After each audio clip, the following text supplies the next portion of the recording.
noches a todos. Muchas gracias por su presencia. Gracias al doctor César del Mar, jefe de servicio del Hospital de Cardiología del Hospital San Jorge. Doctor Oviedo, jefe de servicio de Cardiología del Hospital Central. Jefe de departamento, el doctor Felipe Neri Fernández. Y distinguidos presentes. Nancy Silvera, jefa de guardia médico de estado del servicio de hemodinamia. Bueno, nuestro tema de hoy es un tema muy interesante, un tema que todos los días estamos viendo.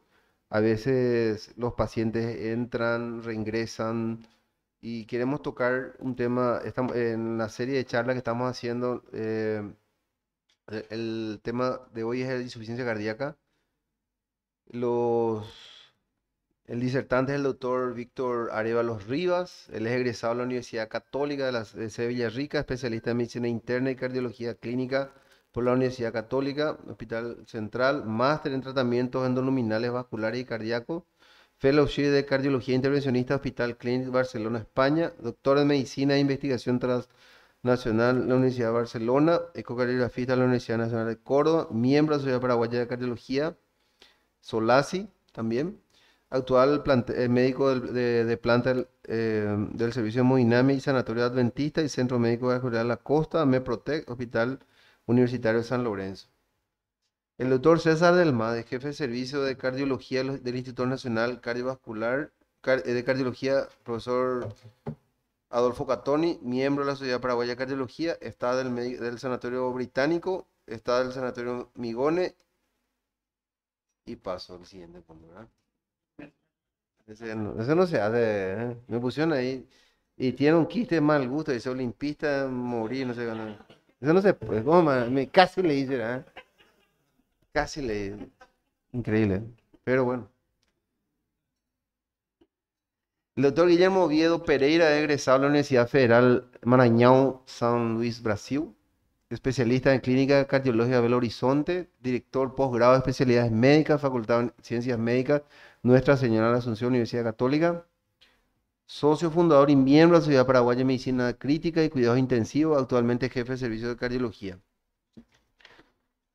La doctora Nancy Silvera Ruiz, egresada de la Universidad Católica, especialista en cardiología clínica e intervencionista por la Universidad Católica, ecocardiografista, fellowship de Sociedad de Imágenes Cardiovasculares Interamericana de Cardiología, actualmente médico de planta del Servicio de Hemodinamia y del Hospital Nacional de Itagua y Hospital de Policía Rigoberto Caballero. Y el doctor Felipe Fernández es egresado de la Universidad Nacional de Asunción, especialista en medicina interna por la Universidad Nacional de Asunción, especialista en cardiología por la Universidad Católica, magíster en ultrasonido de cardiología de la Universidad de La Plata, profesional en área de trasplante cardíaco por el Ministerio de Salud, diplomado en coordinación y donación de trasplante de órganos, tejidos y células, Universidad del Centro Médico Bautista, diplomado en insuficiencia cardíaca e hipertensión pulmonar, Fundación Favaloro, y posgrado en didáctica universitaria, metodología de investigación, tutor de tesis y especialidad de cardiología en la Universidad Católica. Doctor Víctor Aredo, dejamos acá.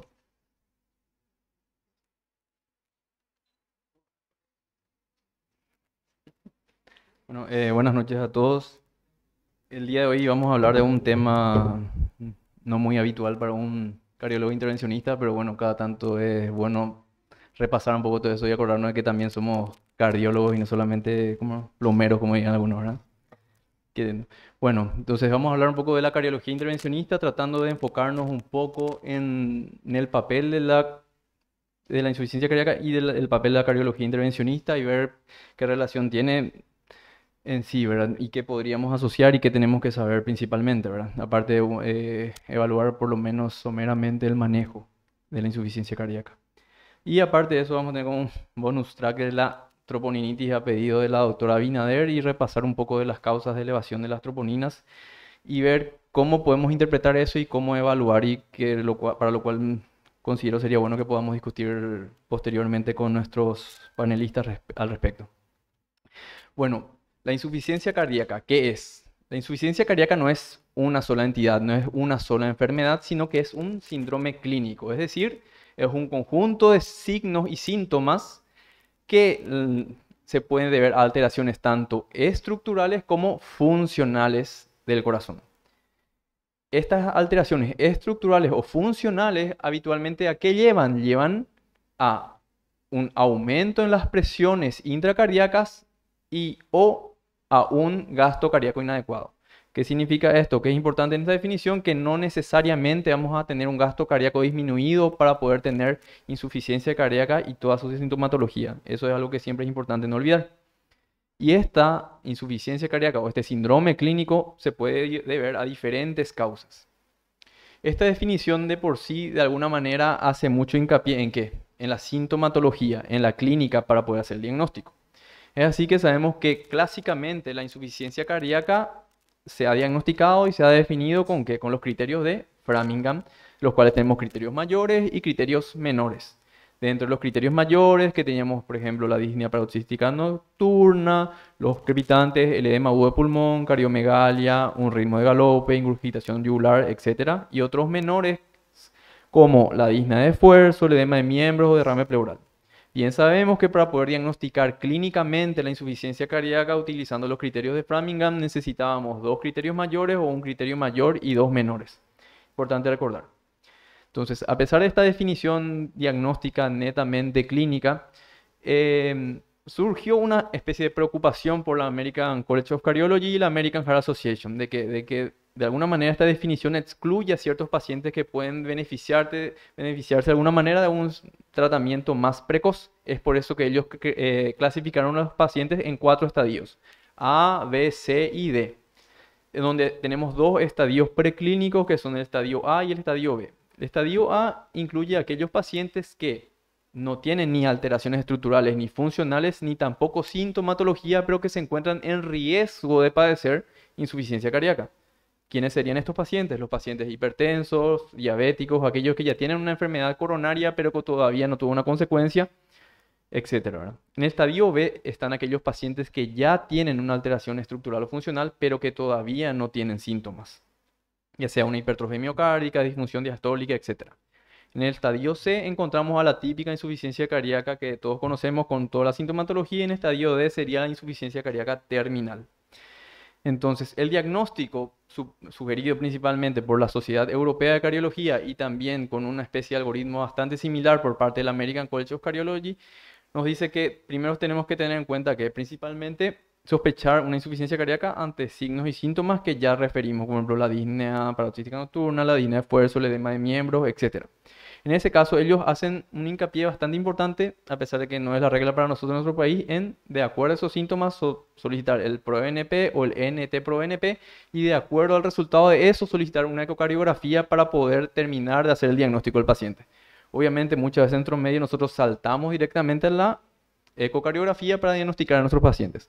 ¿Por qué es importante esta ecocardiografía? Porque de alguna manera, al identificar la anatomía y la funcionalidad del músculo cardíaco, ya nos permite clasificar a los pacientes en 3 grupos, como vamos a ver.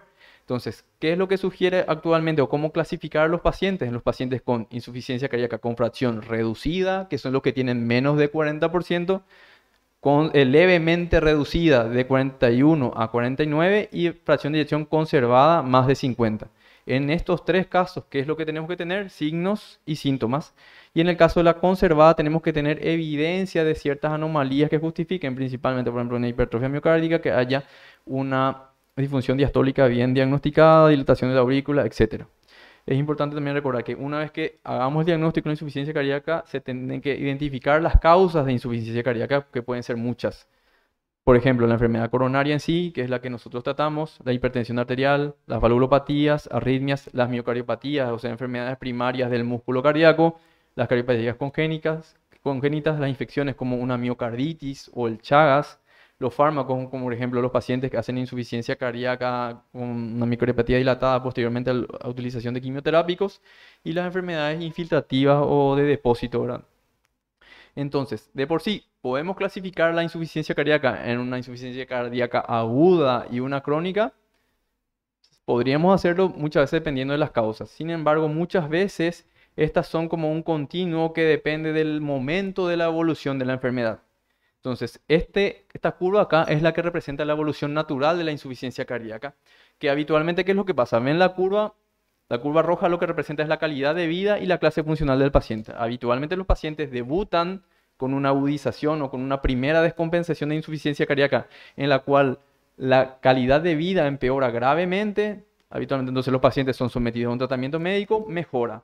Cada tanto se van produciendo agudizaciones de esa insuficiencia cardíaca, luego de los cuales obviamente se realiza una terapia intensiva y además mejora la calidad funcional o la clase funcional del paciente, la calidad de vida, pero muchas veces sin retornar al basal.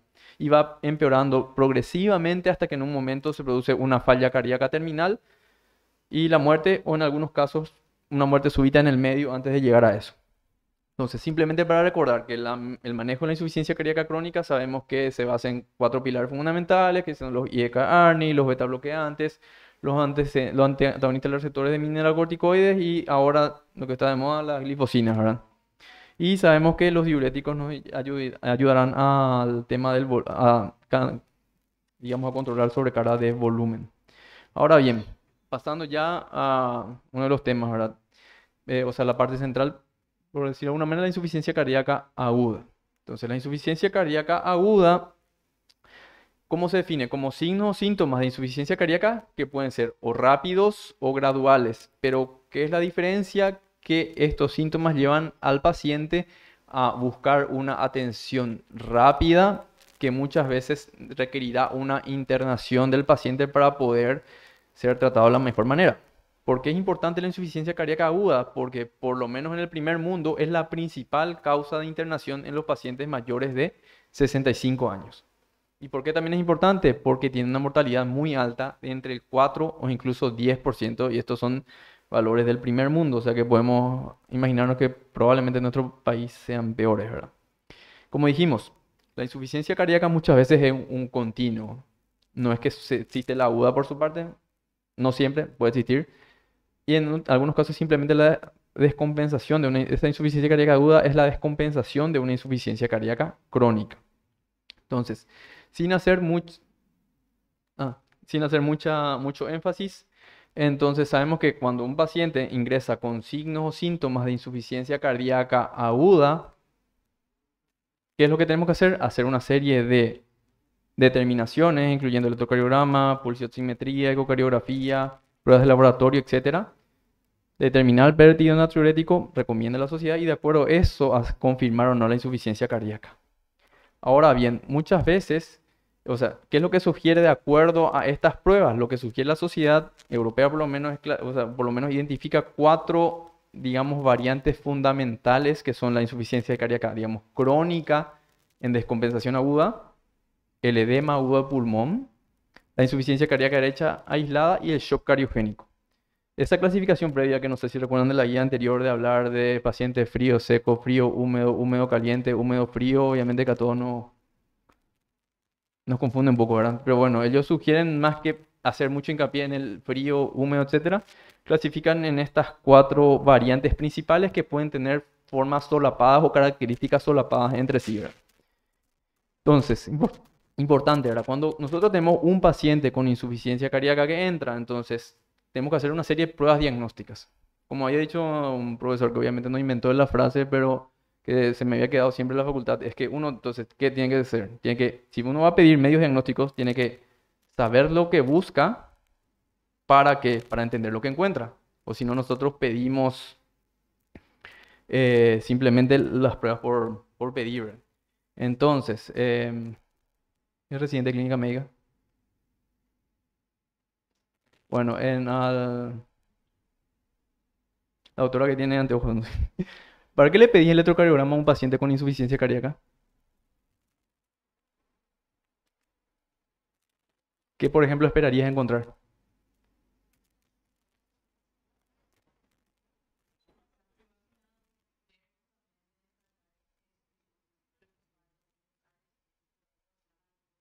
Ver también si hay hipertrofia, las características de un corazón crónico, ¿verdad? Exactamente. ¿Qué más, por ejemplo?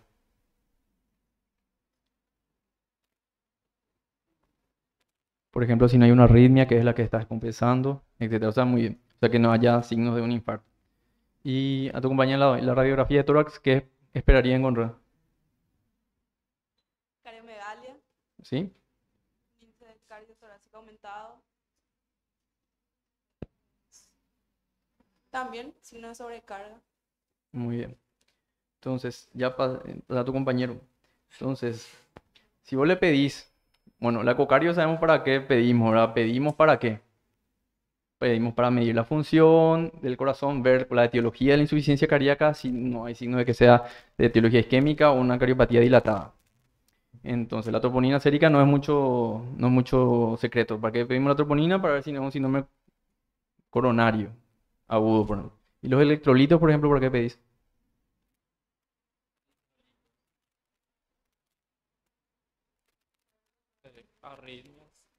Eso es uno, otra cosa.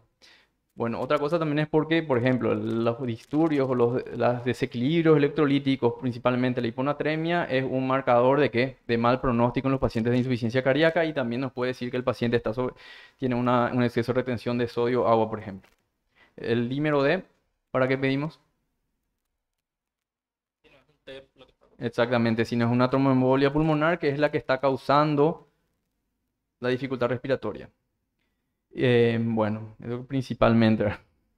Entonces, como dijimos, algo en lo que principalmente nos fijamos desde el punto de vista nosotros los hemodinamistas en un electrocardiograma que nos puede reflejar si no hay signos de que el paciente ya tiene una cardiopatía isquémica crónica. La ecocardiografía nos va a mostrar si no hay signos que indiquen que puede ser de etiología isquémica o la troponina, que vamos a hablar después posteriormente de eso, entonces también, ¿verdad? Entonces, ¿cuáles son las bases del tratamiento? Ya me dije Silvia que no tenía que hablar mucho de esto, pero simplemente vamos a mencionar así un poquito, ¿verdad? La oxigenoterapia, siempre y cuando el paciente tenga menos de 90% de saturación, porque si es que tiene más de eso, probablemente generamos vasoconstricción periférica y va a empeorar la insuficiencia cardíaca. Los diuréticos, generalmente utilizamos diuréticos de ASA y si es que no funcionan, podemos ir aumentando la dosis o agregar tiazidas o por ejemplo, espironolactona para aumentar eso. Los inostrópicos y vasopresores, en caso que el paciente tenga una hipoperfusión periférica o tendencia a la hipotensión. Vasodilatadores, ¿en qué caso sería? Un vasodilatador, por ejemplo, que es nitroglicerina. ¿Cuándo usamos? Por ejemplo, en un edema agudo de pulmón, ¿verdad? Entonces, y siempre encontrar el tratamiento de la causa subyacente. Entonces, siempre es importante definir las probables etiologías de la insuficiencia cardíaca y de acuerdo a eso tratar la causa subyacente. Entonces, simplemente por mencionar, algo importante siempre diferenciar es una cosa es la descompensación de una insuficiencia cardíaca crónica y un edema agudo de pulmón. Obviamente hay pacientes que tienen características solapadas, pero digamos, una característica importante que habitualmente puede definir o diferenciar es que muchas veces la descompensación aguda es algo más procesual y más gradual y el edema agudo de pulmón muchas veces algo más, como dice su nombre, agudo de rápida instauración. Y habitualmente, la mayoría de las veces, los pacientes con edema agudo de pulmón muchas veces tienen una fracción de eyección conservada, pero lo que tienen más bien es una disfunción diastólica importante y con un aumento de la poscarga por una crisis hipertensiva, por ejemplo, generan el edema agudo de pulmón. Ahora bien, entonces, si tenemos un paciente con insuficiencia cardíaca, ¿cuál es la indicación para realizar una coronariografía? Las guías fueron cambiando con los años, pero actualmente está recomendada si tu paciente con insuficiencia cardíaca tiene angina refractaria al tratamiento farmacológico o si tu paciente con insuficiencia cardíaca tiene arritmias ventriculares sintomáticas. Es una indicación de clase 1B. O sea, si tiene insuficiencia cardíaca y tu paciente con insuficiencia cardíaca o tiene angina o arritmias ventriculares, sí o sí tenés que hacer. Si es que no estás haciendo, es una mala praxis. O sea, no estás, o sea, estás procediendo de forma incorrecta. O sea, es una indicación de clase 1 que se tiene que hacer. ¿En qué caso se debe considerar? Esta indicación, por ejemplo, se debe considerar con una radiografía invasiva para pacientes con insuficiencia cardíaca, con fracción de eyección reducida, isquemia en pruebas de estrés no invasivas y probabilidad pretest intermedia o alta. Esta indicación de clase 2B, o sea, deberíamos considerarla, que es una indicación que fue bajando porque en las guías anteriores era de tipo 2A. Entonces, pero realmente, bueno, esto por ejemplo es algo que lo que no me gusta hablar como cardiólogo intervencionista, pero ¿cuál es el beneficio de la revascularización percutánea con angioplastia en los pacientes con fracción de eyección del ventrículo izquierdo severamente disminuida, salió este estudio que a muchos nos gustó, que es el Revive BCIS 2 Trial. ¿Qué es lo que hizo este estudio? Tomó 700 pacientes con insuficiencia cardíaca con fracción de eyección severamente disminuida, menos de 35%, que eran de origen isquémico probable. ¿Por qué? Porque tenían enfermedad coronaria compleja definida por un score de este organismo, de la BCIS, que es un organismo británico. Que aparte de eso, digamos, los pacientes, ¿cómo decir? Tenían que ser sometidos a esto, no tenían que haber tenido un infarto agudo de miocardio en las 4 semanas previas, tampoco arritmias ventriculares severas. Entonces, ¿qué es lo que hicieron ellos? Estos 700 pacientes randomizaron a dos grupos. A un grupo le hicieron angioplastia y a otro grupo solamente angioplastia más tratamiento médico óptimo, y a otro grupo solamente tratamiento médico óptimo. ¿Qué encontraron? El outcome primario, o sea, lo que querían, digamos, comparar primariamente como objetivo principal era la suma de muerte por cualquier causa o internación por insuficiencia cardíaca. ¿Qué encontraron? No hubo diferencias digamos, a las 41 semanas. Perdón, 41 meses. No hubo diferencias entre los pacientes. Tampoco entre los pacientes del grupo con angioplastia versus tratamiento médico óptimo. O sea que si un paciente con cardiopatía dilatada de probable origen isquémico no se beneficia probablemente en cuanto a eso. Incluso tampoco hubo diferencia en los outcomes secundarios. O sea, no hubo diferencia en la fracción de eyección medida a los 6 meses y a los 2 meses después de revascularizar.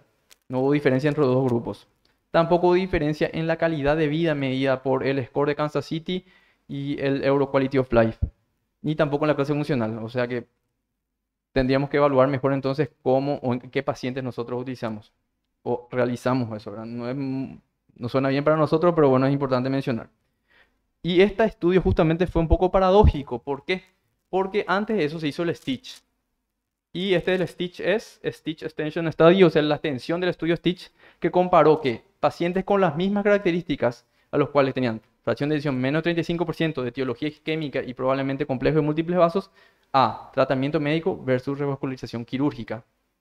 Y a los 10 años de seguimiento de este estudio, los pacientes operados, sí les fue mejor. Tuvieron una mayor incidencia de mortalidad por cualquier causa, menor incidencia de mortalidad cardiovascular y menor incidencia de muerte por cualquier causa, plus hospitalización cardiovascular. Entonces, ¿cuál es el mecanismo o por qué con la cirugía los pacientes sí viven más y con la angioplastia no? No sabemos. Probablemente haya que ir valorando más o clasificando los pacientes, y se tendrá que rever los análisis de subgrupos para ver qué pacientes sí se benefician de eso, ¿verdad? Ahora bien, ¿esto significa que la cardiología intervencionista no tiene ningún papel en el manejo de la insuficiencia cardíaca? No. ¿Por qué? Porque la insuficiencia cardíaca, a pesar de que ya existe el ARNI, existen los IECA y las glifosinas, sigue teniendo una mortalidad muy alta. Y esta mortalidad muy alta, ¿qué es o sea, todo esto genera una necesidad. O sea, algo tenemos que hacer para tratar de mejorar esa mortalidad que aún sigue siendo importante, ¿verdad? Entonces, a pesar de que este gráfico acá dice que podíamos hacer, bueno, PCI primaria en el caso de un infarto agudo de miocardio, obviamente eso sí beneficia al paciente.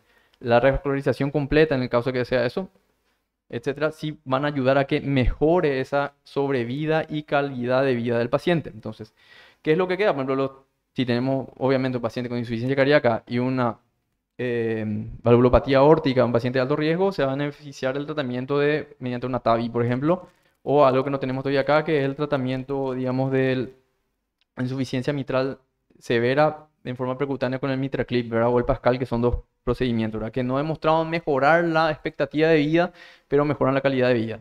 El tratamiento de resincronización cardíaca, a pesar de que no es algo que hacemos necesariamente todos los cardiólogos intervencionistas, más bien es de los electrofisiólogos, la revascularización en los casos indicados y los dispositivos de asistencia ventricular.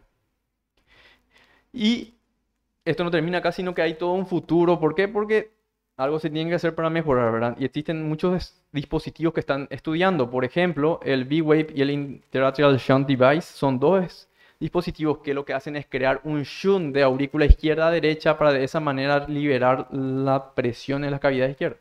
Se piensa que eso probablemente, bueno, de alguna manera va a producir hiperflujo en las cavidades derechas, pero se piensa que, de alguna manera, por explicar un término sencillo, si haces el agujero de la medida exacta, no va a ocurrir eso y va a ayudar a liberar, ¿verdad? Pero todavía está en estudio. Lo otro es la ventriculoplastia percutánea. Ya se comprobó la ventriculoplastia quirúrgica hasta el momento, al principio parecería que no demostró ningún beneficio, pero en el seguimiento a más largo plazo se fue viendo que sí habría algún beneficio en los pacientes y por eso que se está tratando de hacer aquella de una manera, digamos, mini invasiva con mini toracotomías y demás.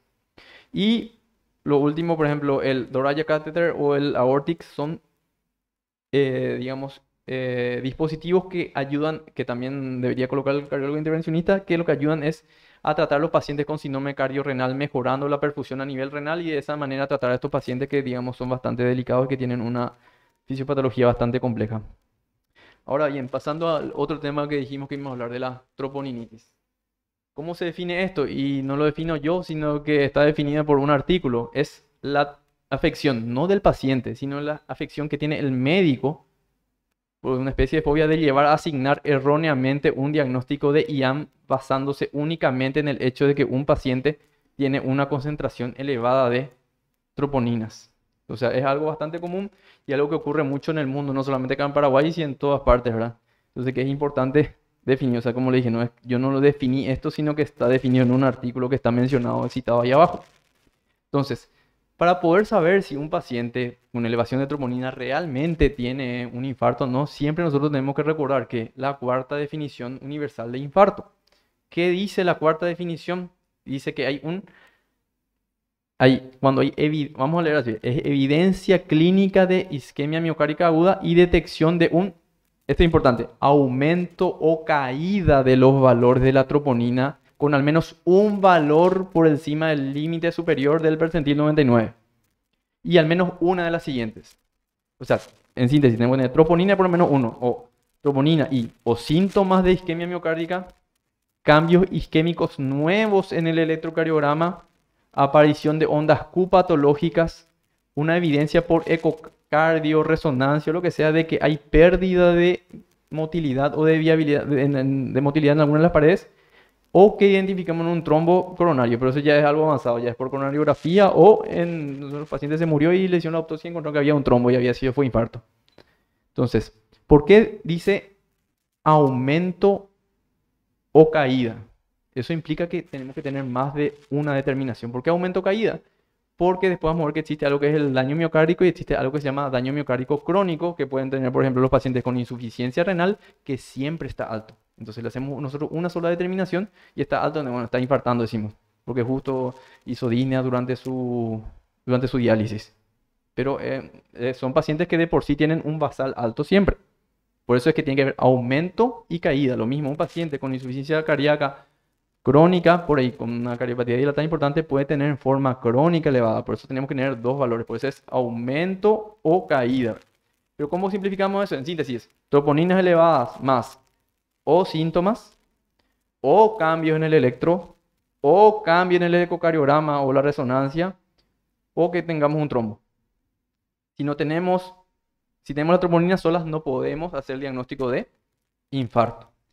Entonces, ¿cómo nosotros, cómo consideramos? Si tenemos elevación de troponina, pero no hay ninguno de los acompañantes, entonces podríamos hablar que hay un daño o injuria miocárdica. ¿Qué es el daño o injuria? Es simplemente la presencia de que hay un valor de troponina por encima del percentil 99. Entonces, esta injuria miocárdica puede ser por isquemia, sí, pero si no está acompañada del contexto clínico, no es infarto. Entonces, ¿qué pasa? Si tiene otro contexto que lo explica, probablemente se deba a eso.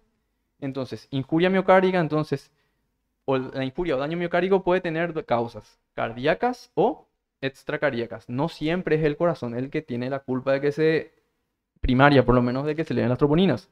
Entonces, ¿cuáles son las cardíacas? Por ejemplo, un paciente con insuficiencia cardíaca descompensada puede tener elevada la miocarditis, una miocardiopatía, el síndrome de Takotsubo. Después de un cateterismo, el paciente puede tener elevadas sus troponinas.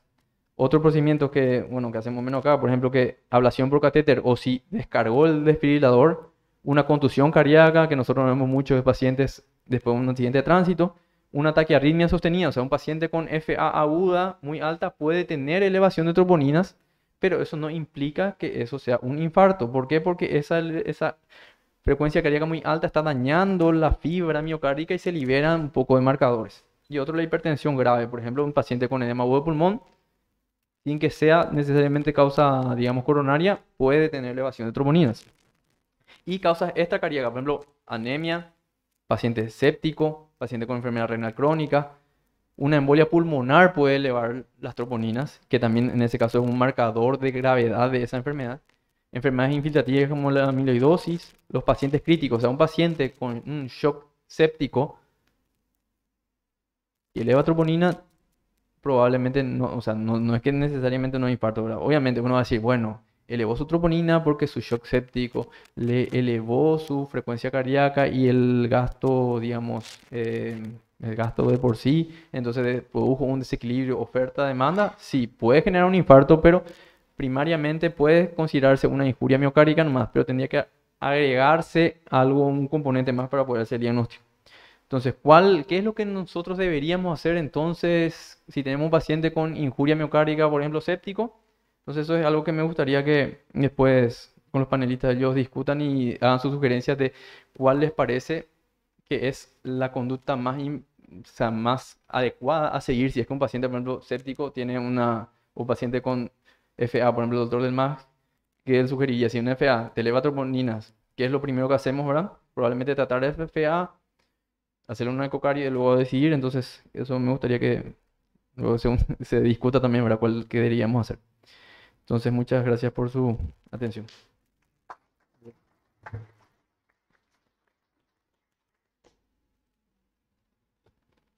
Muchas gracias, doctor Víctor. Bueno, ahora vamos a tener una presentación de caso, nos va a hacer la doctora María Alejandra Solaeche, ella es residente de cardiología de segundo año en el Hospital Central. Nos da un caso y después vamos a discutir con los panelistas. Gracias, doctor.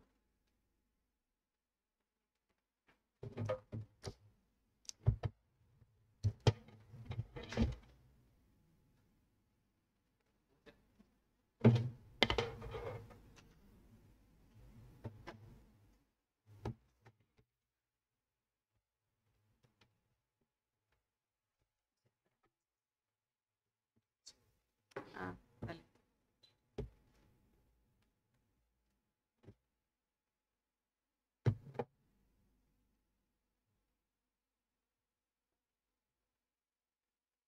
Bueno, buenas noches. Yo soy Alejandra Selaeche, residente de cardiología. Les traigo hoy un caso clínico de un paciente que tenemos internado en el servicio. Mm, mm, mm. Vamos a hacer ajustes técnicos. Ahí. Ahora va a salir. Debería. Ahí está. Bueno, es un paciente de sexo masculino de 50 años de edad, de base es hipertenso, diabético, portador de cardiopatía isquémica e insuficiencia cardíaca con fracción de eyección reducida. Como antecedente patológico personal de valor, este paciente tuvo un IAM con elevación anterior extenso en septiembre del 2023, de más de 24 horas de duración a su ingreso, por lo que no fue trombolizado. Se le ofreció cateterismo, sin embargo el paciente se negó y entonces fue de alta con un tratamiento farmacológico correspondiente. Conseguimos algunos estudios de este paciente durante la internación de septiembre del 2023, cursando su evento coronario agudo, y este fue su electrocardiograma del ingreso. Vemos un electro en ritmo sinusal, una frecuencia cardíaca de 100 latidos por minuto, y se observa una corriente de lesión subepicárdica en cara anterolateral con signos ya sugerentes de necrosis también. Hizo ecocardio de ese mismo evento. Tiene una aurícula ligeramente dilatada, un septum y pared posterior conservados, diámetro diastólico 56, sistólico de 46, una fracción de eyección reducida a 32%, el ventrículo derecho de tamaño conservado, TAPSE normal, una vena cava inferior de 12 milímetros con un buen colapso inspiratorio, presión pulmonar normal y pericardio normal. Llamaba la atención la quinesia anteroseptal, anterolateral e infralateral medio distal y del casquete apical, hipoquinesia del resto de los segmentos. No presentó valvulopatías de valor y también tenía una disfunción diastólica de grado 2. Bueno, este paciente ahora ingresa por exacerbación de los síntomas de la insuficiencia cardíaca. Presentó una disnea progresiva de esfuerzos, acompañada de edema de miembros inferiores, hasta que la disnea llegó a presentarse también en reposo, que fue lo que motivó la consulta. Como dato de valor, este paciente había abandonado el tratamiento para la insuficiencia cardíaca un mes antes del ingreso. Y este evento de ahora, por el que él se está internando por descompensación de insuficiencia cardíaca, son 7 meses después de su síndrome coronario agudo. Al examen físico cardiovascular, sin particularidades. Respiratorio, murmullo vesicular abolido en ambas bases y se ocultan crepitantes hasta campo medio bilateralmente. En extremidades llama la atención el edema simétrico a ambos miembros inferiores hasta el nivel de las rodillas, con Godet 2 cruces, y neurológico paciente lúcido, colaborador sin déficit. En la radiografía de tórax del ingreso se observan los senos cotofrénicos borrados bilateralmente, una silueta cardíaca aumentada, una trama vascular aumentada también. Y el electrocardiograma del ingreso a esta internación es un electro en ritmo sinusal con frecuencia cardíaca de 85 latidos por minuto. Se observa QS en precordiales de B1 a B6, un voltaje disminuido en el plano frontal.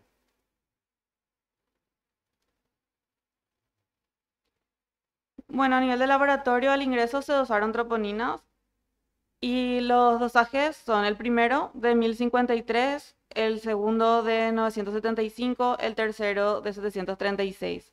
ProBNP elevada de 3259, alteración del perfil hepático con disfunción también ya de la crisis, tenía un TP de 40%, un INR de 1.97, atribuible a un hígado congestivo por la insuficiencia cardíaca. Se realizó una ecocardiografía. En apical 4 cámaras se observa una imagen, a ver, puntero. Acá. Sí. Se observa una imagen adherida al septum interventricular con un refuerzo que impresiona ser endocardio hiperecogénico e hipocogénico en el centro. Se observa también una disminución de la motilidad. Vamos a volver a reproducir el video.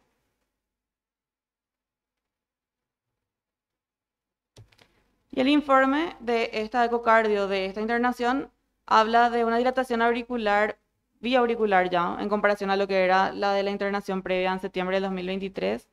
Diámetros aumentados del VI 63 diastólico y sistólico de 55, un descenso de la fracción de eyección de 28%, y ya habla también de afectación ventricular derecha, un ventrículo derecho de 35 milímetros dilatado, un TAPSE bajo de 11, una vena cava inferior dilatada con un colapso menor al 50%, aumento de la presión pulmonar, 52 milímetros de mercurio y un derrame pericárdico leve circunferencial. Y destaca el ecocardiografista el espesor parietal aumentado a nivel del septum medio distal e imagen de doble contorno con endocardio móvil sugerente de flap, compatible con disección intramiocárdica con hematoma versus trombo. También habla de la hipoquinesia difusa, del VI y aquinesia apical, siempre sin valvulopatías significativas y una disfunción diastólica grado 3. Se realizó también una ecocardiografía transesofágica, donde se constata cavidad ventricular izquierda y confirma una gran masa ecotenue móvil en su segmento medio y fija en sus extremos. Podría tratarse de un trombo nuevo versus una disección de la pared. Y además impresiona el ápex ocupado por un trombo organizado. Y esas son las imágenes también en apical de 4 cámaras. Otros datos de valor aportados por la ecocardiografía transesofágica menciona también una insuficiencia mitral moderada, funcional. Recordemos que estas cavidades estaban dilatadas. Y ecos espontáneos en cavidades izquierdas. Bueno, la evolución de este paciente durante su internación presentó una inestabilidad hemodinámica con requerimientos inotrópicos y vasopresores, por lo que fue trasladado a unidad coronaria para sostén hemodinámico. Estuvo con infusión continua de furosemida, noradrenalina, dobutamina y con oxigenoterapia por cánula nasal durante casi toda la internación en unidad coronaria. Una vez superado el cuadro de shock cardiogénico, pasó a sala de cardiología y accedió a realizarse la CCG diagnóstica. Vamos a ir viendo las imágenes de la CCG. Cualquiera de los hemodinamistas está invitado también a opinar y a aportarnos. Siempre bienvenido.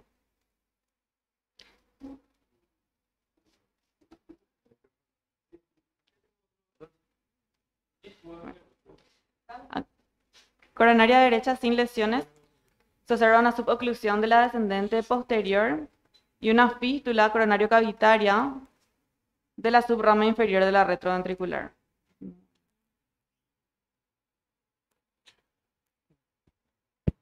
Bueno, esta es una cinecoronaria donde se cateteriza en forma selectiva el ósteo de la coronaria derecha, una coronaria de gran tamaño, gran calibre, donde se ve irregularidad de pared.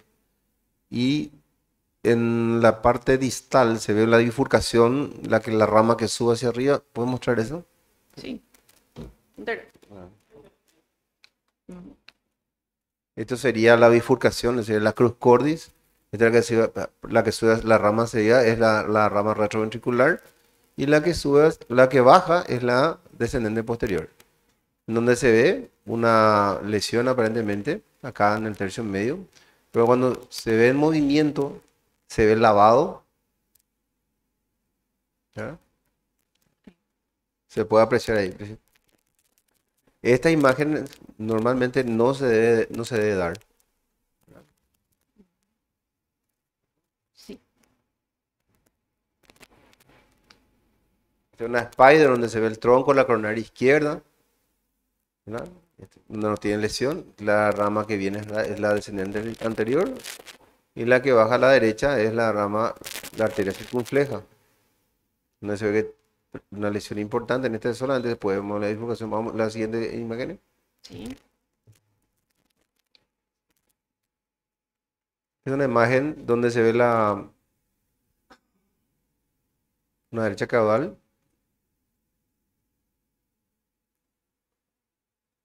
¿Pasamos nomás? Una izquierda, sí. Donde se ve la circunfleja. Desde acá se ve la descendente anterior, Acá la anterior. donde tiene una lesión importante, prácticamente todo el tercio medio en tipo C en tándem. ¿Entiendes? Tiene una craneal. De acá se puede apreciar la lesión en el tercio medio. Otro. Esas son las Sí. lesiones En coronarias. ventriculografía no lo hicieron. No se hizo. No. Está bien. Bueno, este paciente se volvió a realizar una ecocardiografía posterior a un mes de tratamiento anticoagulante. El paciente seguía internado, estuvo prácticamente todo ese mes luego en unidad coronaria. Y posterior a un mes se hace una nueva ecocardiografía de control.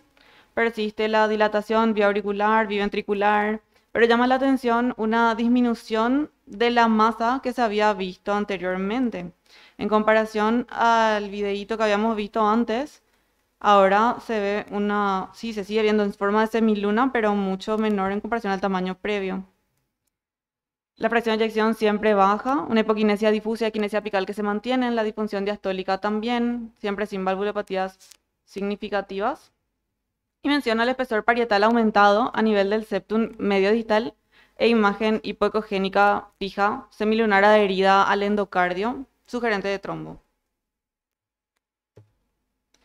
Bueno, se evaluó este caso en Heart Team, un caso realmente complejo con las lesiones que estuvimos evaluando, con la disfunción biauricular, biventricular, la fracción de eyección baja y dentro de lo que se podía llegar a ofrecerle a este paciente, lo que se le puede ofrecer es un trasplante cardíaco, dadas las circunstancias actuales y el daño cardíaco que tiene este paciente. Se ofrece esto debido a la disfunción sistólica biventricular severa, consecuentes lesiones coronarias severas no pasibles de revascularización.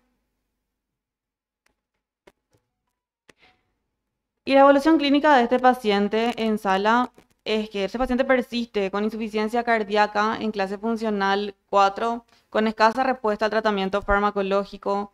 Se valoró la posibilidad de angioplastiar algunos de los territorios y se vio que dentro de las imágenes que estuvimos valorando era la circunfleja la que tenía lesiones compatibles con una angioplastia y se realizó eso, ahora angioplastia de la circunfleja con 2 stents medicados. Sin embargo, eso todavía no vemos el efecto de eso porque el paciente persiste con requerimientos de dobutamina a dosis bajas actualmente y en descenso sí, pero sale y entra, de repente requiere todavía dosis de dobutamina actualmente en descenso, pero está en lista de candidatos a trasplante. Gracias.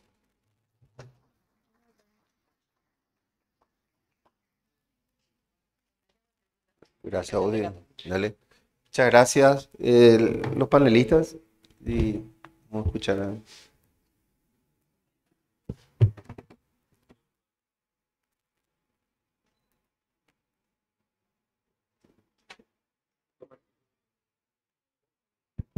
Hola.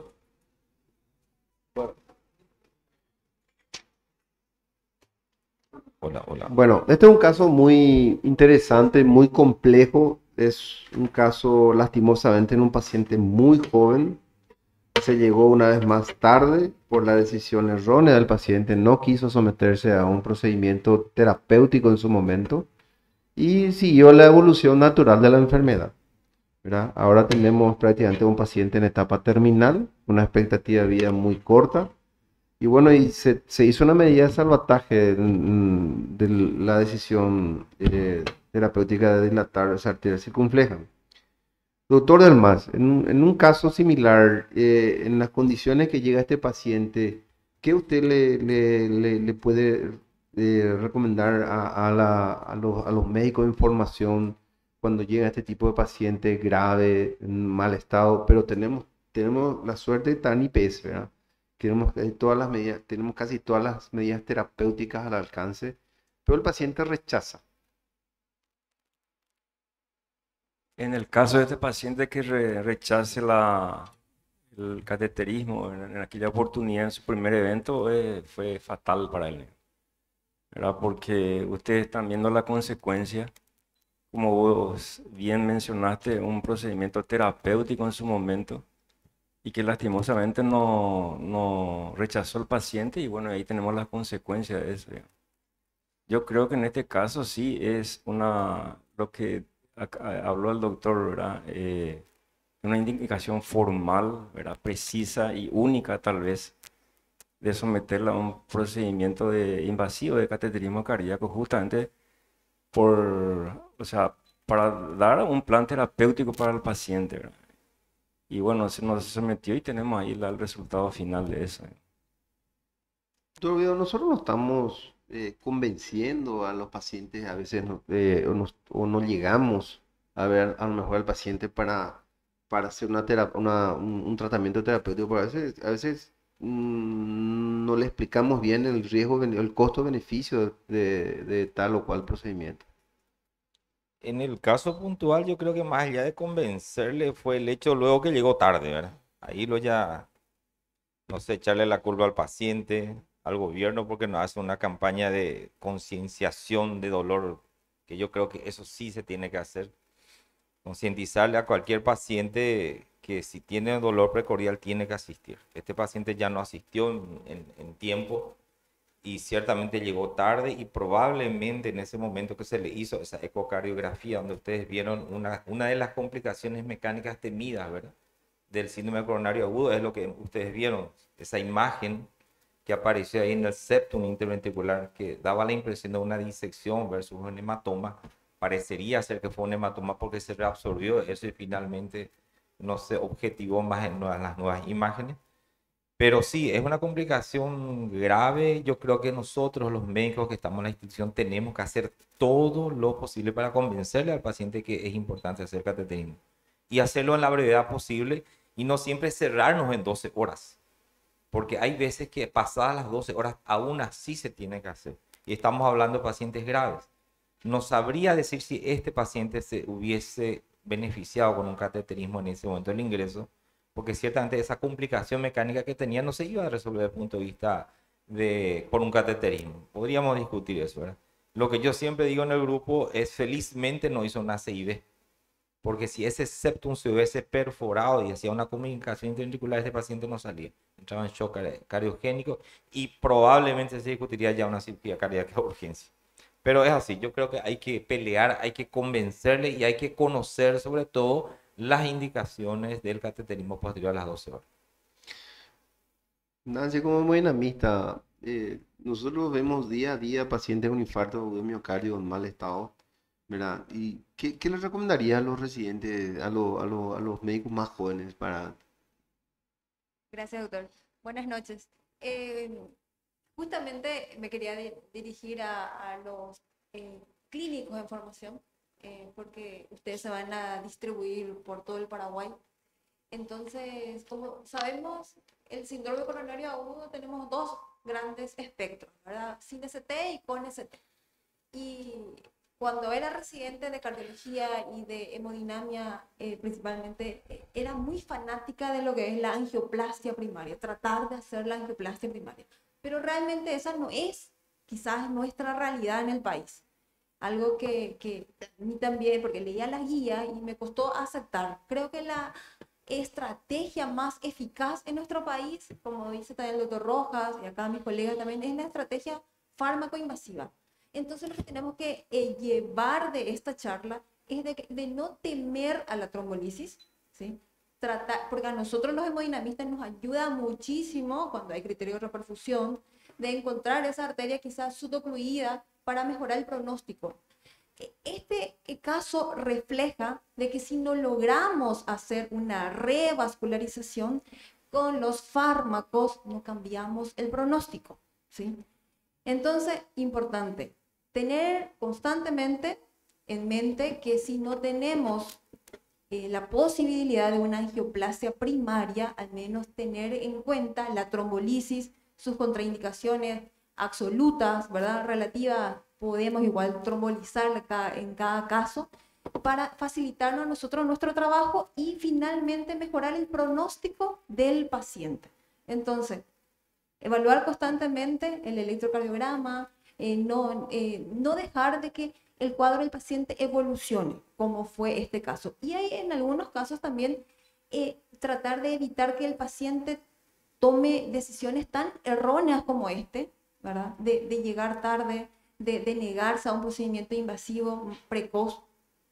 Porque vemos, como dijo la doctora, que a pesar de que se le hizo una angioplastia de la circunfleja, hasta la fecha no ha cambiado mucho el pronóstico. Porque eso es lo que nosotros queremos los pacientes, mejorar el pronóstico y también síntomas. Felipe, ¿qué harías más con este paciente que está en estas condiciones como especialista en insuficiencia cardíaca? El paciente no está saliendo. ¿Qué más le podemos ofrecer? Bueno, primero hay que tomar en cuenta las características del paciente. Este es un paciente, el famoso paciente rebelde al tratamiento. Él no quiso hacerse su cateterismo en primera instancia. Él abandonó tratamiento. Él, debido a eso, se descompensó. Hay que evaluar bien lo que se propuso. Se propuso un trasplante cardíaco. ¿Tiene indicaciones de trasplante?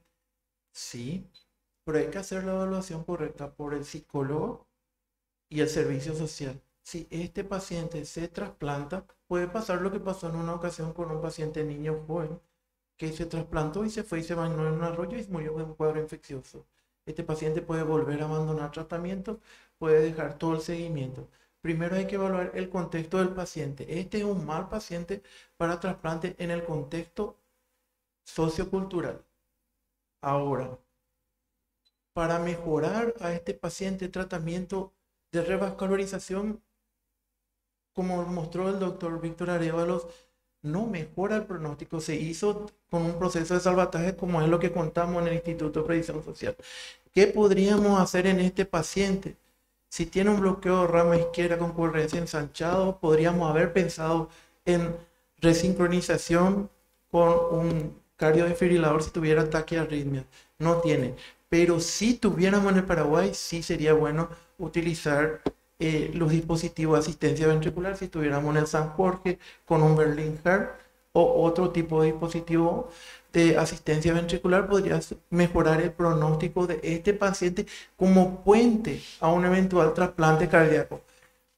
Si se confirma que este paciente va a seguir el tratamiento, eso hay que tomar bien en cuenta siempre, porque vos le podés ofrecer todo al paciente y 2 meses después te deja todito tu remedio y se muere. Hay que ver bien el contexto de este paciente. Él es un paciente que requiere inotrópicos para su manutención, dobutamina. También hay que evaluar que a este paciente todavía no se le visualizó la función ventricular derecha.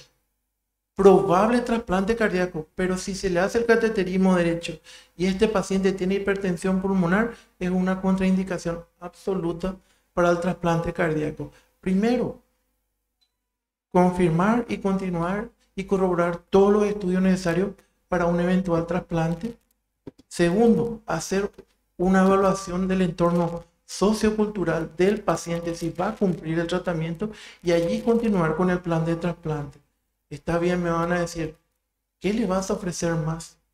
Y probablemente, como dijo el doctor, tiene indicación para trasplante. Pero si el paciente no nos va a ayudar, le trasplantar y se muere. Una cirugía Batista, una aneurotomía, justamente una de las indicaciones que tenemos, tenemos angina, bla, acá está el cirujano, ¿verdad? Tenemos las 4 indicaciones, ¿verdad? Este paciente tiene todas las indicaciones, insuficiencia cardíaca, refractaria al tratamiento, tiene angor, tiene trombo.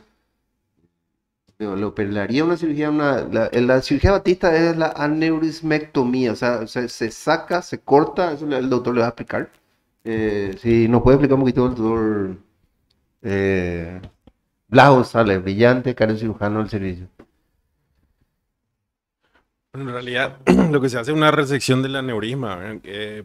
Una ventriculoplastia sería, ¿verdad? Pero la cirugía Batista ya no se hace más. No, No tiene el miocardio necesario para superar esta cirugía. ya no va a salir. No va a servir. Lo que le serviría en su caso sería un dispositivo o un trasplante. Si se corrobora la capacidad. ¿Me estoy oyendo? Realmente, como dijo Alejandra Solaeche, no fue fácil en Heart Team. Cuando discutimos, por decirte, hubieron cirujanos que querían operarle, hubieron hemodinamistas que querían angioplastia de entrada y había gente que decía, no, esto no vamos a tocar por los riesgos, ya es muy peligroso, muy riesgoso. O sea, había 3 vertientes: tratamiento médico, cirugía, angioplastia, ¿verdad? Y este es el momento que nosotros no tenemos taxativamente qué cantidad de músculo viable tiene este paciente. No tenemos. Tenemos una ecocardio, una TransEso, pero más que eso tenemos una imagen, no tenemos ventriculografía.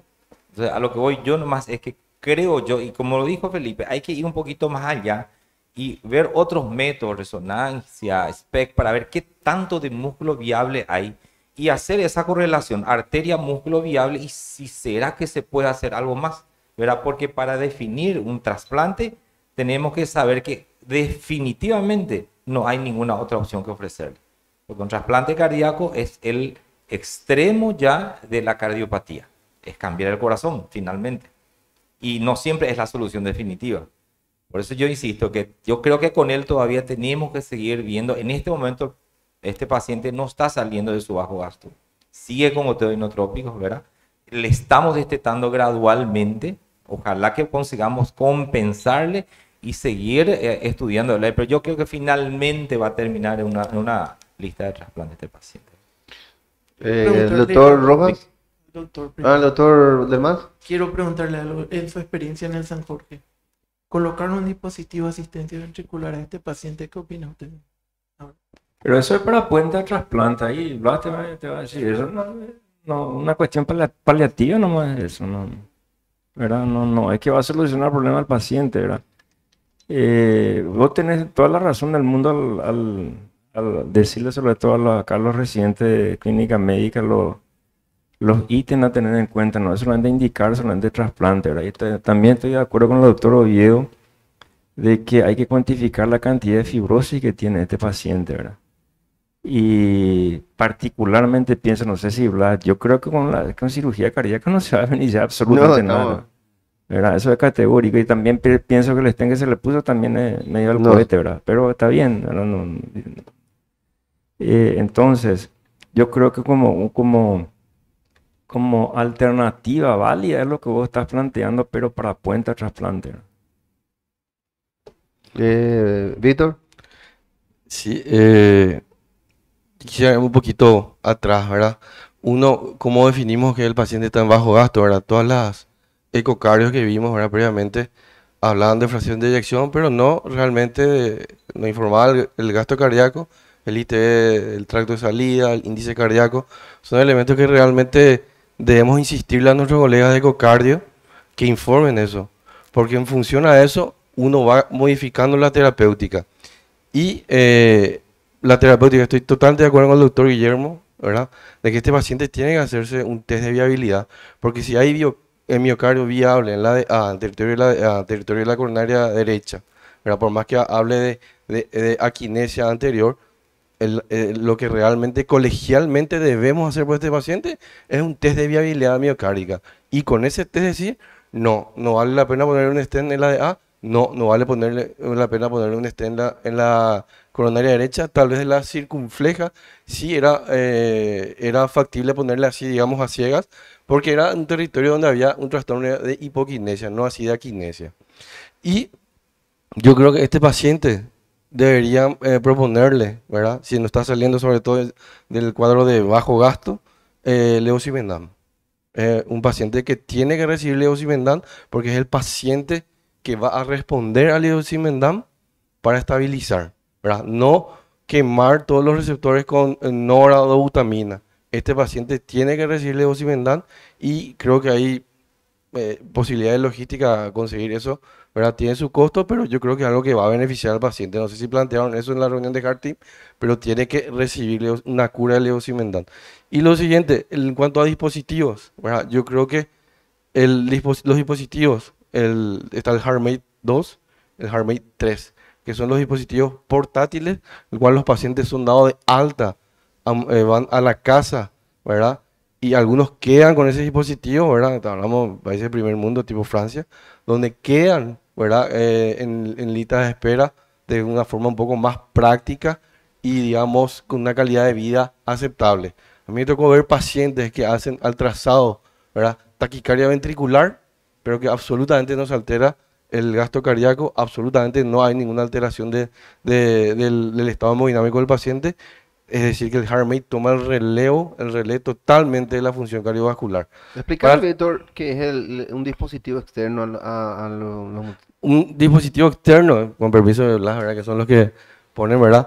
Un dispositivo externo de asistencia ventricular, por ejemplo, de tipo portátil que estoy hablando, es HeartMate, es más o menos como una riñonera, ¿verdad? Que se pone a nivel de la aorta, ventrículo, punta, y con una riñonera que queda acá y una turbina que va generándole débito cardíaco adecuado al paciente, ¿verdad? Es un dispositivo que realmente la indicación se hace en una reunión de Heart Team, donde están cardiólogos clínicos, anestesistas reanimadores, cirujanos cardíacos, hemodinamistas, para decir si qué paciente va a beneficiarse de ese tipo de dispositivo. Después los otros dispositivos le dejo al doctor Elmas, que tiene más experiencia en el San Jorge con Blas probablemente. Pero para resumir en este caso, yo creo que este paciente debe de viabilidad miocárdica y cura de levosimendan. Yo creo que ahí vamos a ganar mucho con este paciente. Sí. Antes de empezar el trasplante. Sí. Doctor. Nosotros allá en el San Jorge, para detectar justamente los pacientes con dobutamina, usamos levosimendan, ¿verdad? Ahí están los residentes, no sé cuánto sale una ampolla de eso. Y se comparte con otros pacientes, ¿verdad? Que eso le comparte el otro, ¿verdad? Hacen vaquita entre ellos y se comparten eso, ¿verdad? Y actualmente consiguen en clorinda, En ¿verdad? clorinda Siempre comparten entre 2 la Y lo- dosis, 12,5 y Sí. su goteo son quincenales, ¿verdad? Exactamente. Que es Y lo eso máximo que ayuda podemos tirar. ayuda mucho a detectar la dobutamina, ¿verdad? Y otra cosa, ¿verdad? Acá también está Blas presente. Nosotros siempre para tomar una conducta de revascularización, independientemente de que tenga una Q en cara inferior o anterior, siempre hacemos un test de viabilidad para revascularizar la arteria. Si no, no tiene sentido eso. Y yo creo que ahí también los cirujanos, si ellos no van a tocar la descendente anterior, no van a operar más directamente, ¿verdad? ¿Verdad? Si ellos no ponen puente en la descendente anterior, no operan ellos directamente así.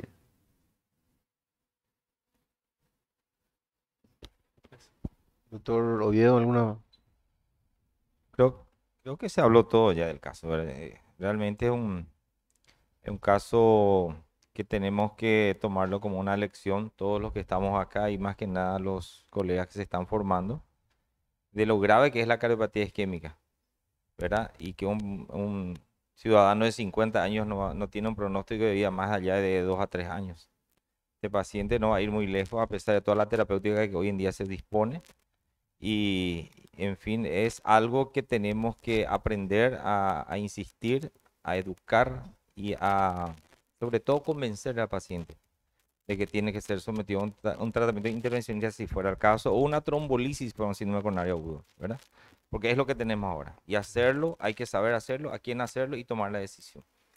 Y yo insisto mucho en ese tema de la educación y celebro que siempre se hagan este tipo de actividades, Elías. Lo dijimos la vez pasada. Porque en la formación está el secreto, en la educación y en el aprendizaje sobre todo. No repetir errores, porque es necedad. Nosotros Sí. estamos viendo también, acá, Víctor, nosotros estamos viendo muchos pacientes que vienen de la UEMA y nos presentan pacientes que vienen un infarto agudo, están en shock cariogénico y miramos así, y a veces miramos, tiene 38.000 blancos, pero tiene 40.000 troponina, ¿verdad? Y a veces por la presión a veces del médico que llama, ¿verdad? O porque estamos presionados por las autoridades, entonces entramos y le hacemos y tenemos coronarios normales. Nosotros le llamamos show cardiogénico, ¿verdad? Entonces, fue muy interesante, Víctor, cuando dijiste, ¿verdad? Esa parte que los pacientes a veces que llegan con un ataque de arritmia ventricular, o hizo una taquicardia ventricular sostenida, una AFB que salió del paro, ¿verdad? Y el paciente está chocado y tenemos enzimas cardíacas muy elevadas. ¿Sí? A veces el hemodinamista le dice, este paciente no es para cateterismo y a veces se interpreta como que el médico no quiere ir a hacer su catéter, ¿verdad? No, a veces no se discute el cateterismo a veces, pero no es el momento. Entonces, eso es lo que yo quería compartir con los residentes, ¿verdad? Que a veces nosotros, por la experiencia que vemos todos los días, este tipo de paciente no se discute que tiene indicación de cateterismo, pero no es el momento quirúrgico, ¿verdad? Para decirlo así, ¿verdad? Eh, hay que tener en cuenta esa parte, ¿verdad? O sea, ¿alguien que quiera agregar otra cosa más? Sobre todo yo tomo muy en cuenta esta indicación que habló y que tenemos que llevar a casa. A paciente con una angina refractaria, ¿verdad, Víctor? Aquel paciente está con una angina refractaria con la terapéutica completa y a pesar de eso sigue con una angina refractaria. Ese es el paciente que tiene que hacerse el cateterismo de urgencia, ¿verdad? Entonces eso yo creo que hay que llevar a casa. Me gustó también mucho lo que la pasada Víctor dijo, ¿verdad? Tenemos que ser honestos, ¿verdad? Porque a veces por el simple hecho de conseguir un CATE, entonces el residente viene y dice, el paciente está con Angor.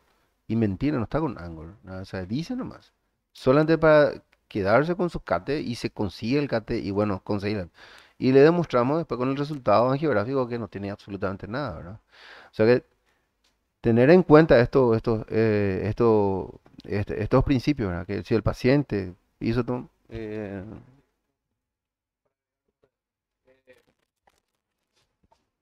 Creo que, ¿verdad? Por el tema de lo que dijiste, las causas de elevación de troponina, entonces, lo que pasa muchas veces, por ejemplo, pacientes, qué sé yo, en críticos, por los pacientes que son, o sea, por los médicos que son de UEMA que veo que están, o para los residentes mismos, ¿verdad? Que de un paciente chocado con 22.000 blancos, sale su troponina de, no sé, 2.000. Creo que como ya había mencionado en ocasiones previas el doctor Rojas, es muy importante tener una ecocardio que nos diga que hay algo. Entonces, si otro paciente chocado,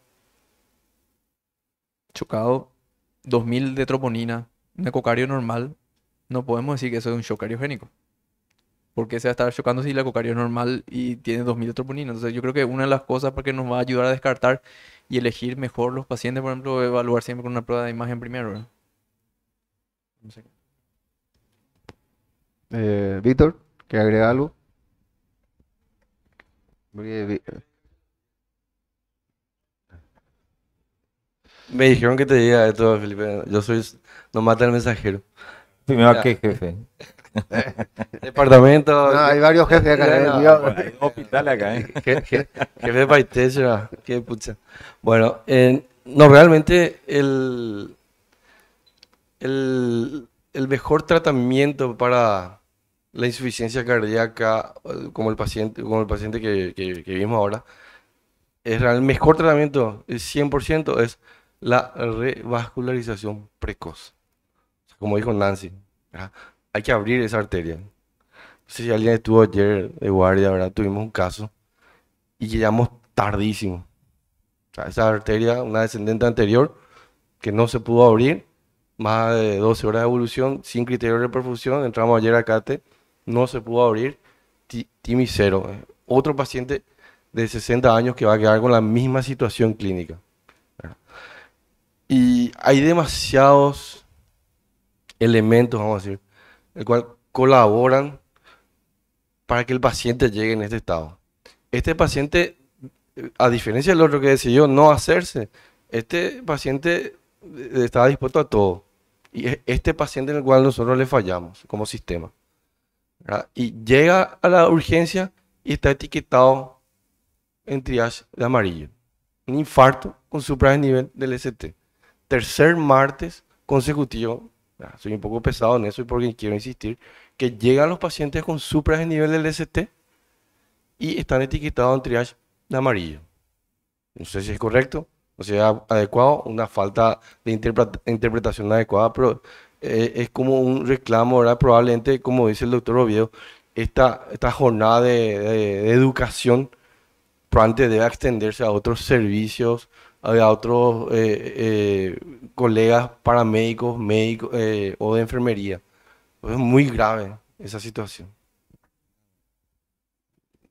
Nancy. Tengo una última inquietud en cuanto a la luz de la evidencia, doctor Arévalos. ¿Qué es lo que, si estamos haciendo bien en el Instituto Nacional de Cardiología, en IPS, en cuanto a la revascularización, ¿verdad? En los pacientes con insuficiencia cardíaca con fracción de eyección disminuida, ya que no hay soporte científico de que mejoramos pronóstico. ¿Sí?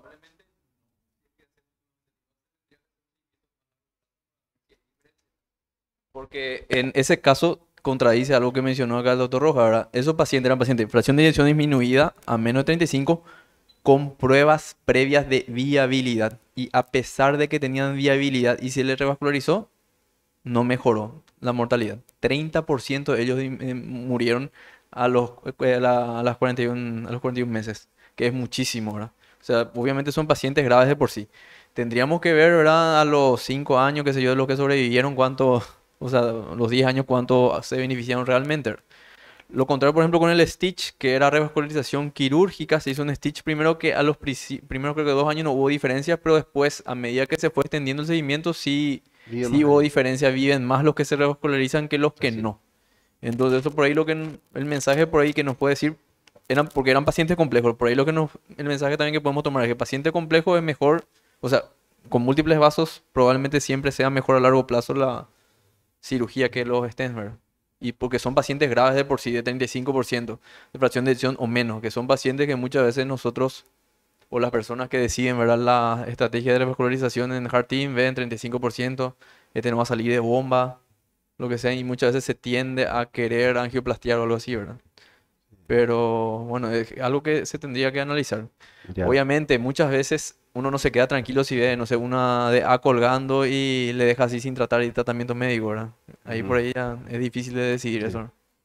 Pero yo creo que en un paciente que tiene multivaso, para mí particularmente es muy difícil muchas veces tomar la decisión si es que estén o cirugía, ¿verdad?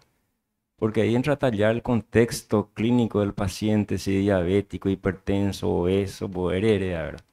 Entonces, evidentemente, un paciente que tiene todas las comorbilidades en contra, digamos, evidentemente lo hay mal el stent. Eso es categórico, ¿verdad? No hay nada que discutir. Se le pone 5, 6, 7 stent y eso al año está todo cerrado, ¿verdad? Entonces, eso yo creo que ese estudio no creo que se pueda extrapolar a nuestra realidad, digamos, ¿entendés? Entonces yo creo que hay que tomar con pinza cada paciente para tomar un criterio bien definido, qué es lo que le va a beneficiar al paciente, teniendo en cuenta justamente lo que dije, el contexto clínico del paciente, ¿verdad? Porque uno no es solamente dejar, ¿cómo te iba a decir?, abiertas las coronarias, etcétera, etcétera, y no se tiene en cuenta. Acá nos estamos lidiando también a la cuestión de la aterosclerosis, ¿verdad?, con una enfermedad progresiva, y si nosotros no combatimos eso, evidentemente o la cirugía o los stents van a resultar inútiles, digamos. O sea, creo yo que es un problema muy complejo realmente, ¿verdad? Que no está solamente en abrir las arterias, ¿verdad? Es cierto, eso es lo principal. Yo creo que está en mantener abiertas las arterias en el tiempo. Esa es la cuestión principal, digamos. Generalmente nosotros en el servicio de hemodinamia, cuando tenemos pacientes con mala función ventricular y son multiarteriales, explicamos al paciente que el mejor tratamiento es el tratamiento médico. O sea que está demostrado que un buen tratamiento médico prácticamente tiene la misma expectativa de vida que un paciente que es sometido a una cirugía de alto riesgo, ¿verdad? Puede vivir igual o a veces le aceleramos la muerte del paciente, ¿verdad? Eso hay que tomar en cuenta. Del contexto Cada socioeconómico, ¿verdad? No, cada paciente hay que tomar en cuenta porque, como dijo el doctor, y si tiene viabilidad miocárdica en todo ese territorio y vos le podés ofrecer una cirugía cardíaca que va a permanecer abierta por un tiempo. O sea, hay que evaluar paciente por paciente, caso por caso. Los pacientes no son el estudio Review, los pacientes no son el estudio Stitch. Cada paciente es una persona y hay que evaluar cada uno según los resultados de sus estudios. Ya.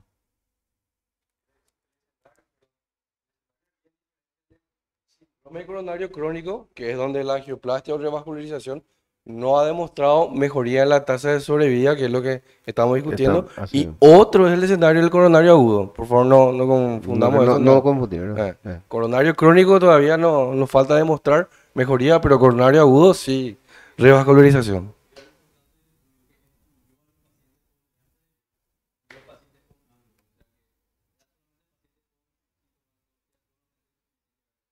Ya. Perfecto. Una pregunta a los muchachos. ¿Algo están viendo todos los días que les inquieta? ¿Alguna queja? Vamos a anotar eso. Pero después para castigarlo a ustedes. R que rota por caries si quiere Sí, para- comentar algo. Bueno, bien. muchísimas gracias a todos por su presencia, ¿verdad? Gracias a todo el más una vez más, porque es un invitado externo, ¿verdad? Un lujo tenerla acá, ¿no? Realmente. Tiene un quiste mal gusto nomás, pero no importa. Igual le queremos. Vamos a hacer una hablación ahí con el doctor Edulfo en un ratito. Y bueno, gracias a todos y espero que haya servido y espero que sirva esta serie de charlas. Nosotros decidimos hacer esto y no queremos parar, ¿verdad? Vamos a continuar con esto. Y una vez más, gracias por estar aquí y cualquier duda que tengan, el servicio de hemodinamia está abierto, ¿verdad? Y 24/7 como siempre. Muchas gracias. Y gracias a Kinfa, muchas gracias. Gracias a la doctora Kinfa por todo.